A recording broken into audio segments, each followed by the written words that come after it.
नमस्कार. आज आज आपण बनवणार आहे मसाले वांग्याची रेसिपी. मी इथं 4 वांगी घेतलेले आहेत. आता माझ्या घरात खूप थोडी माणसं आहेत, मोजून 4 ते 5 लोक आहेत, त्याच्यामुळे कसं मी 4 वांगी घेतले. तुमच्या घरात किती लोक आहेत तुमच्या अंदाजाने तुम्ही तशी वांगी घ्या. वांगी बाजारातून आणताना अशी छोटी आणायची. आता आपण हे आणलेल्या वांग्याची काय करू, काटे काढून घेऊया. आपलं वाटण तयार झालेलं आहे बरं का, मिक्सरला बारीक करून. त्यात टाकणार आहे आपण हळद,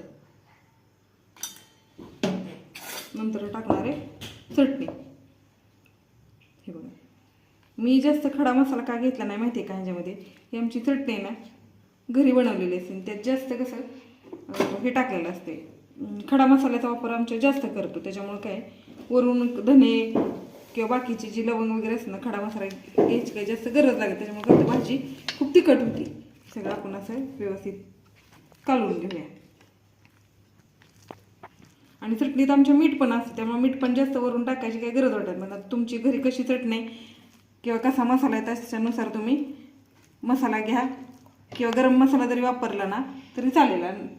नमक आहे ना आपल्या स्वादानुसार वरून घेतलं तरी चालेल. वांग्याची ज्या फोडी केल्यात ना आपण त्याच्यामध्ये हा मसाला आपण भरूया. एकदम हलक्या हाताने भरायचं बरं का. ह्याच्या फोड्या असतात ना, मसाला जास्त दाबला ना तर फोड्या अशा हे होतात, तुटतात आणि वांग्याचा 2 भाग होतात. हे बघा, मसाला असा व्यवस्थित आतमध्ये असा भरून घ्यायचा.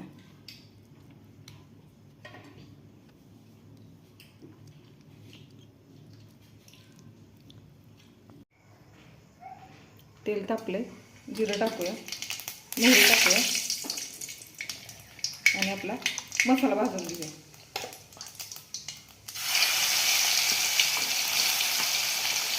जिरं मोहरी टाकताना थोडी काळजी घ्यायची बरं का, म्हणजे तोंडा उडायची शक्यता असते.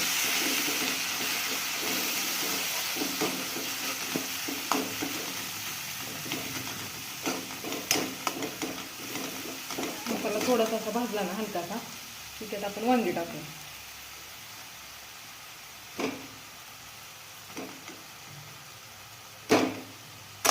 वांगी पण अशी भाजून घ्यायची.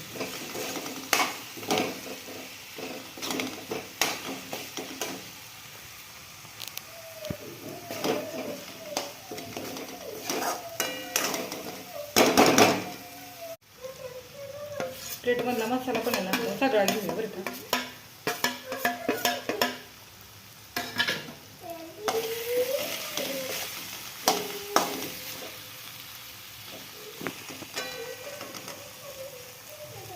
ते वांग आहे ना ह्यात लगेच पाणी नाही घालायचं.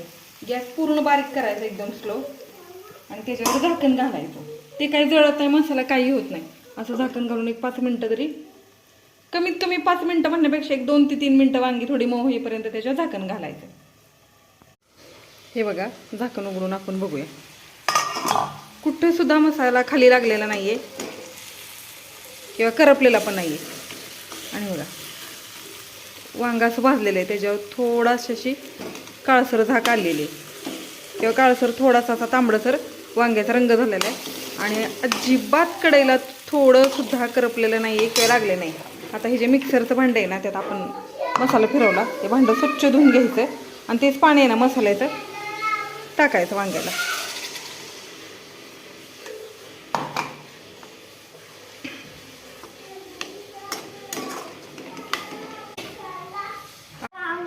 सॉरी बरं का, आमच्या इथं पाऊस खूप चालला आहे आणि त्यात गेली लाईट, त्याच्यामुळे माझा व्हिडिओ थोडासा ब्रेक झाला मध्ये. वरून काय करायचं, मग अशी मी दाखवलं, थोडं पाणी टाकायचं. आपल्या घरात किती सदस्य आहेत त्याच्यानुसार थोडं पाणी थोडं जास्त वापरायचं. हे बघा, मी पाणी घातलेलं आहे,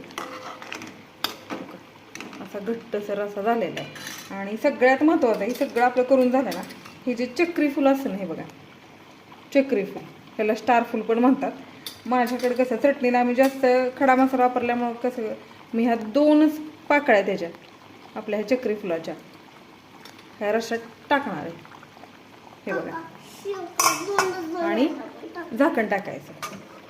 तुम्ही आवडीनुसार कसुरी मेथी टाका, कोथिंबीर टाका. पण हे कधी टाकायचं, कसुरी मेथी आणि कोथिंबीर सगळी आपली वांग्याची भाजी शिजून झाली ना नंतर टाकायची. आधी टाकली ना कसुरी मेथी आणि कोथिंबीर पण काळी पडते, त्याच्यामुळं मसाला उकळत असताना टाकायची गरज नाही, ती काळी पडते.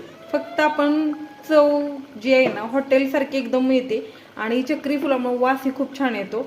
मी तेलात न भाजता असं वरून टाकते. आपण एक 5 ते 10 मिनटं पण नाही, एक 5 मिनटं वांग कसं मगाशी मऊ झालेलं आहे वाफेवरती, आता फक्त शिजवून घेऊया त्याला. आणि आत्ता आमच्याकडे लाईट आली आहे,